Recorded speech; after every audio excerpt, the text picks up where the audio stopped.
Hello students, आज हम start करेंगे इंटीग्रेशन। ये एक इम्पोर्टेंट टॉपिक है। इम्पोर्टेंट क्या, ये 12वीं की जान है पूरे मैथ्स की। और इसमें आपको बहुत कंसंट्रेशन और बहुत रेगुलर रहना है। मैं थोड़ा सा आपको समझाने की कोशिश करूँगा कि ज़्यादा से ज़्यादा आपको समझ में आए और स्टार्ट करने में आपको मदद मिले। तो थोड़ा सा मतलब जो है ना, इस वीडियो को देखने की कोशिश करना, समझने की कोशिश करना और बार बार देखना। अच्छा मतलब जो है ना, आपको समझ आएगा। तो करते हैं स्टार्ट इंटीग्रेशन। इंटीग्रेशन का मतलब होता है एंटी डेरिवेटिव। ठीक है, डिफ्रेंसिएशन का रिवर्स। मतलब जैसे एफ डैश एक्स, ये है डेरिवेटिव ऑफ एफ एक्स। तो ये किसका डेरिवेटिव होता है? एफ एक्स का। ये इसका इंटीग्रेशन मतलब एंटी डेरिवेटिव, डेरिवेटिव का डेरिवेटिव। ठीक है, तो एफ डैश एक्स, इसका क्या इंटीग्रेशन होगा? F x. अब जैसे इंटीग्रेशन का साइन होता है ये आई इक्वल टू लिखते हैं। अब आपको दिया हुआ है, मान लीजिए डी एक्स। ठीक है, सिर्फ डी एक्स दिया हुआ है, तो इसका मतलब 1 डी एक्स हो गया। अब 1 किसका डेरिवेटिव होता है? एक्स का, एक्स प्लस सी। ठीक है, अब एक होता है आपका साइन एक्स। अब साइन एक्स किसका डेरिवेटिव होता है? साइन एक्स डेरिवेटिव गिवन है। अब ये किस फंक्शन का डेरिवेटिव होता है? ये होता है कोस एक्स का, लेकिन कोस एक्स का डेरिवेटिव होता है माइनस साइन एक्स, तो हम इसको माइनस कोस एक्स लिख सकते हैं। माइनस कोस एक्स प्लस सी, डी एक्स है, डी एक्स का हमेशा प्लस सी लिखा जाएगा। तो ये एक अलग क्वेश्चन था, ये एक अलग क्वेश्चन है। मान लीजिए आपके पास एक क्वेश्चन आ जाता है a x cube plus b x square plus c x plus d, ठीक है, इंटू डी एक्स। अब इसका इंटीग्रल करना है। देखो कैसे करेंगे इंटीग्रेशन। एक जनरल फॉर्म होती है इंटीग्रेशन की, x की पावर n।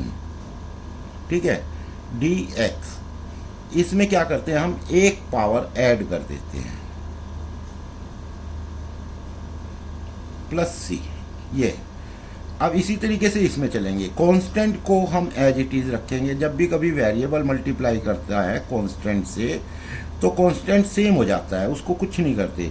हम सिर्फ वेरिएबल की मल्टीप्लिकेशन, वो वेरिएबल को इंटीग्रेट करेंगे। एक्स क्यूब, एक पावर ऐड करेंगे और उसको डिवाइड कर देंगे, 3 + 1। Okay, now b x 2 + 1 upon 2 + 1 plus c x की power 1 + 1 1 + 1 plus d x. D constant है, कांस्टेंट के साथ मैंने बताया आपको एक्स आ जाता है। ठीक है, प्लस अब डी एक्स, डी तक यूज हो चुका है, तो नेक्स्ट टर्म लिख देंगे ई। कांस्टेंट लिखना है, कुछ भी लिख दीजिए। ठीक है, तो ये इसको फाइनल करते हैं। ए एक्स की raise to power 4 upon 4 plus b x की power 3 upon 3 plus c x की power 2 upon 2 plus d x plus e. Okay, now next fourth question. I equal to, मान लीजिए हमें दे रखा है √x + 1 अपॉन √x का स्क्वायर। इसका इंटीग्रेशन करना है, तो कैसे करेंगे आप? सबसे पहले इसको खोल लेंगे। कैसे खोलेंगे? a + b का होल स्क्वायर, √x का स्क्वायर प्लस 1 अपॉन √x का square plus 2a and into b। ठीक है, ये आपका एक्सपेंशन होगी होल स्क्वायर की। ठीक है, इसको सोल्व करके लिखते हैं, सिंप्लीफाई करके लिखते हैं। ये आ जाएगा x और ये हो जाएगा 1 अपॉन x और ये हो जाएगा √x से √x कट गया 2। ठीक है, अब इसका इंटीग्रेशन करेंगे। x है तो x की पावर अंडरस्टूड है 1, तो 1 + 1 अपॉन 1 + 1। 1 अपॉन x क्या होता है? log x प्लस कांस्टेंट के साथ x और ये प्लस सी। ठीक है, अब सीट चेंज करते हैं बेटा। तो बेटा ये सीट खत्म हो गई है, किसी ने स्क्रीनशॉट लेना हो तो वो स्क्रीनशॉट ले सकता है। ठीक है, अब मैं सीट चेंज कर रहा हूँ। मैंने बताया x का इंटीग्रल क्या हुआ? x²/2। 1 अपॉन x किसका डेरिवेटिव होता है? log x का, तो हम log x लिख देंगे। ठीक है, टू का क्या था इंटीग्रेशन, 2x कांस्टेंट के साथ x आ जाता है और dx का प्लस सी। ओके, अब एक क्वेश्चन हम और करते हैं। जैसे मान लीजिए आपको क्वेश्चन दे दिया जाता है e की power minus x plus 1 upon under root x plus x की पावर m dx। अब इसका इंटीग्रल करना है। पहले इसको थोड़ा सा सिंप्लीफाई कर लेते हैं। e की power minus x plus x की पावर माइनस 1/2 प्लस x की पावर m, ये dx। ठीक है, e की पावर माइनस एक्स, अब इसका मैं इंटीग्रल कर रहा हूँ। जब भी कभी एक्सपोनेंट फंक्शन आ जाए तो आपको क्या करना है, फर्स्ट जो भी है एज इट इज़ लिख दीजिए, फिर जो पावर है उसके डेरिवेटिव से डिवाइड होगा। माइनस एक्स का डेरिवेटिव क्या होता है, -1। ओके, प्लस इसमें एक पावर ऐड करेंगे। जितने भी अलजेब्रिकल फंक्शन है उसमें एक पावर ऐड कर देते हैं और उसके बाद डिवाइड कर देते हैं। और प्लस इसमें भी हम x की power m plus 1 upon m plus 1 और dx का आ जाएगा प्लस सी। सिंप्लीफाई करके लिख दीजिए माइनस e की माइनस एक्स प्लस x की पावर 1/2 2/1 और प्लस x की power m plus 1 upon m plus 1 plus c. अब नेक्स्ट क्वेश्चन, ये अगर आपको दे दिया जाता है ax प्लस b की रेज टू पावर n, ये एक इम्पोर्टेंट क्वेश्चन है। अब देखो क्या होता है कि ये कुछ टाइप्स होती हैं, आपको टाइप्स जो है ना याद करनी पड़ेगी। तो बच्चों मैं करवा रहा हूँ ax प्लस b की रेज टू पावर n। इसमें क्या होता है कि कुछ टाइप्स होती हैं। अब जैसे पावर और बेस आ गए एल्जेब्रिकल फॉर्म में, ठीक है। तो सबसे पहले आप क्या करेंगे, इसको आप याद रख लीजिए ax प्लस b की raise to power n plus 1 upon n plus 1 और इसका डेरिवेटिव से डिवाइड कर दीजिए बेस के डेरिवेटिव से, मतलब d upon D x of ax plus b। तो मैंने क्या बताया बेटा, dx के लिए हम प्लस सी यूज़ करेंगे।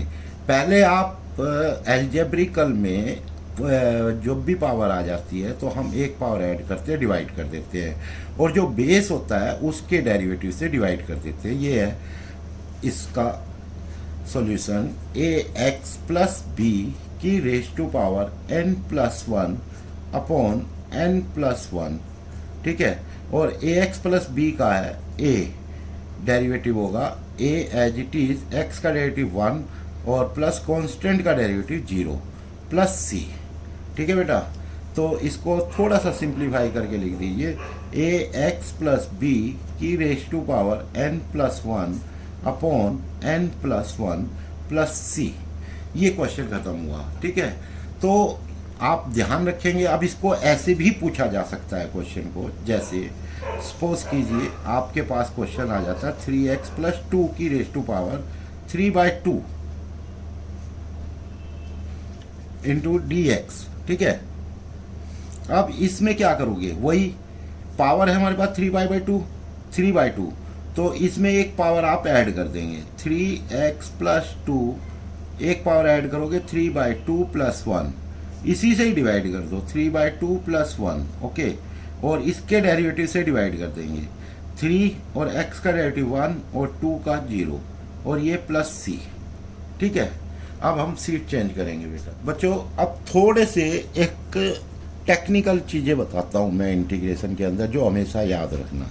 अब जैसे मान लीजिए आपके पास एक क्वेश्चन आ जाता है cos 2x 2 cos 2x dx। अब इसका आपको आंसर लिखना है।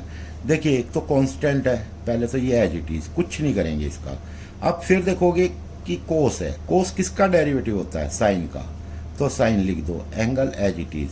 अब डेरिवेटिव में क्या करते थे आप, एंगल के डेरिवेटिव से मल्टीप्लाई कर देते थे, लेकिन यहाँ इंटीग्रेशन में एंटी डेरिवेटिव कर रहे हैं तो हम क्या करेंगे, एंगल के डेरिवेटिव से डिवाइड कर देंगे। एंगल का डेरिवेटिव क्या है 2x, 2x का डेरिवेटिव क्या होगा 2 × 1 प्लस c। तो ये एक टेक्निकल पॉइंट है कि एंगल के डेरिवेटिव से हमेशा डिवाइड कर दो ट्रिग्नोमेट्रिकल फंक्शन के अंदर, क्वेश्चन गलत नहीं होगा, ठीक है। अब जैसे मान लीजिए आपके पास आ जाता है टेन स्क्वेयर 2x dx। अब टेन स्क्वेयर किसी का डेरिवेटिव नहीं होता, ठीक है, डायरेक्टली, तो इसको ब्रेक कर लो। ब्रेक कैसे करोगे? टेन स्क्वेयर को इस तरीके से ब्रेक कर लो कि वो किसी ना किसी का डेरिवेटिव हो, जैसे secant square 2x minus 1। Okay, ये इसका मतलब फार्मूला है, 10th में पढ़ा होगा, secant square x minus tan square x equal to 1। तो उसी से ये फार्मूला लिया गया। सीकेंड स्क्वेयर किसका डेरिवेटिव होता है? 10 का, तो ये हो जाएगा 10 2x, और इसके डेरिवेटिव से डिवाइड कर देंगे, 2x का हो गया 2, ये माइनस x और ये प्लस c, ठीक है। अब मान लीजिए आपके पास एक क्वेश्चन दे दिया जाता है कि जैसे ये e की माइनस 3x प्लस a की x प्लस b की x और x की रेस टू पावर b, ये एक क्वेश्चन आ जाता है। ये एक इम्पोर्टेंट क्वेश्चन भी है, तो थोड़ा सा इस पे एक टेक्निकल बात पे ध्यान रखना। इसमें भी एक टेक्निकल पॉइंट है, उसको याद रखोगे तो ज़्यादा अच्छा रहेगा। जैसे e की माइनस 3x, अब आप देख रहे हैं कि भाई ऊपर पावर क्या है? 3x, तो इसके डेरिवेटिव से हम डिवाइड कर देते हैं, मैंने पीछे बताया था। एक्चुअली जो ये होता है बेस, ये e मतलब e फंक्शन है वैसे तो इसको जो है ना हम लॉग में बेस डाल के लिख देते हैं, लॉग e। ये एक टेक्निकल पॉइंट है, जब भी कभी पावर वेरिएबल में आ जाए तो। अब जैसे a की x है, a की x में आप क्या करेंगे? a की x एज इट इज लिख दो, ठीक है, फिर उसके बाद x के डेरिवेटिव से डिवाइड कर दो, और जो ये a है इसको हम log a ले लेते हैं, ठीक।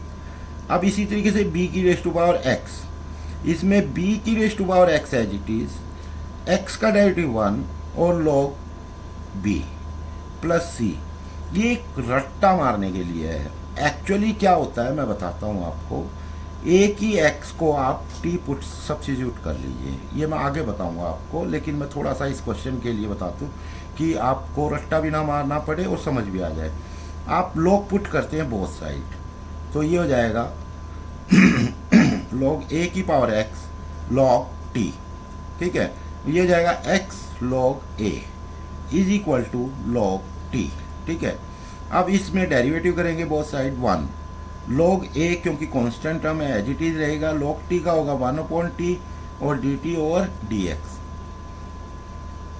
t को इधर ले आते हैं, t log a और इधर आ जाएगा dx और ये dt, ठीक है। अब t क्या है? a की x और ये log a और ये dx is equal to dt। तो आपका log a मल्टीप्लाई हो रहा है, तो इंटीग्रेशन में क्या हो जाएगा? डिवाइड हो जाएगा। तो आप इसको इस तरीके से भी समझ सकते हो, जैसे आपको कन्वीनियंस लगे वैसे समझ लो, ठीक है। तो ये एक इम्पॉर्टेंट क्वेश्चन था, फिर मैं आपको रिपीट कर रहा हूँ, ये बहुत अच्छा क्वेश्चन है। आपने कुछ नहीं करना, जब भी कभी पावर वेरिएबल में आ जाए, ठीक है, जब भी कभी क्या हो पावर वेरिएबल में आ जाए, वेरिएबल का मतलब x में, ठीक है, तो e की minus 3x as it is, और इसके पावर के डेरिवेटिव से हम डिवाइड कर देंगे -3, और ये log e जो इसका ये है, e हो m हो a हो तो वो log के साथ जुड़ जाएगा।